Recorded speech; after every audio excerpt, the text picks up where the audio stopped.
They were backed by a small but vociferous group of Tory Remainer MPs who equally seemed to detest their leader. The official policy of both the government and the opposition was to abstain, and so most MPs were absent, and the debate became just one more example of Remainer MPs talking to themselves and predicting doom for our country. Calling for the UK to stay in the customs union has become the last gasp of the Remainers' attempt to thwart the wishes of the British people. It would be a backdoor to remain in the EU. It sets a tariff barrier around the entire EU, meaning additional charges are levied on goods coming from outside, and the tax on these are mostly siphoned off to Brussels.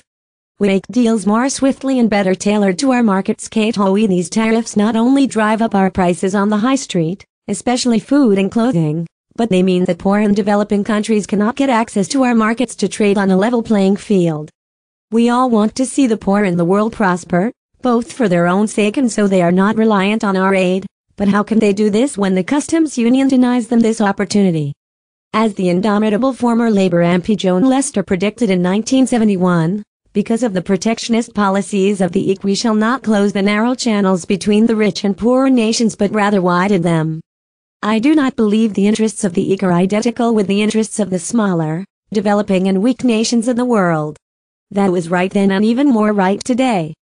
Get KATE HOEY. As opposed to Britain remaining in the EU's customs union, the EU wants to ramp up fears about the Irish border. Says KATE HOEY colleagues whipped up fears that leaving the customs union would damage business. But they ignored the fact that less than half our trade is with EU countries, yet EU rules apply to everyone, even businesses that never send a single product to an EU country.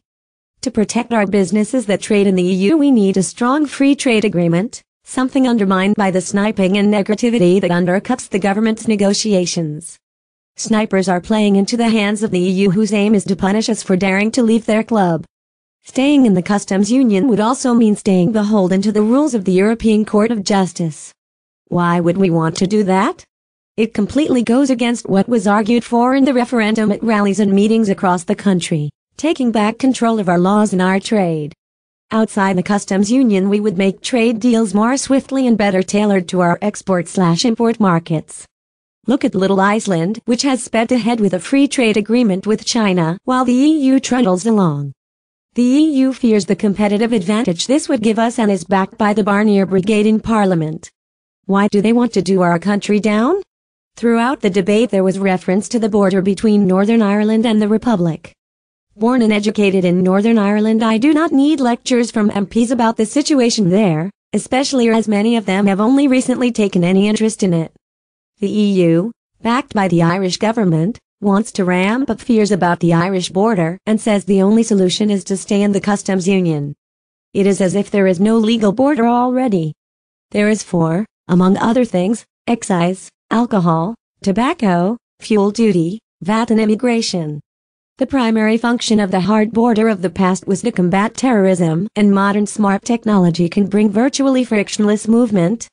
We have had a common travel area with the Irish Republic long before we joined the common market, and this will stay. We cannot allow threats about resumption of violence from terrorists to decide our policy on the EU. Brexit does not threaten the Belfast Agreement, but is being cynically used by the Irish government and all who are desperately trying to thwart the referendum result. Remainer MPs talked to themselves last week, and those watching the debate will have seen through the pretense that this was anything other than another attempt to remain in the EU. The real debate on the customs union will be in a few weeks, and that vote matters. I will be joined then by other Labour MPs who want to ensure the will of the people is respected, and we will have 17.4 million people behind us.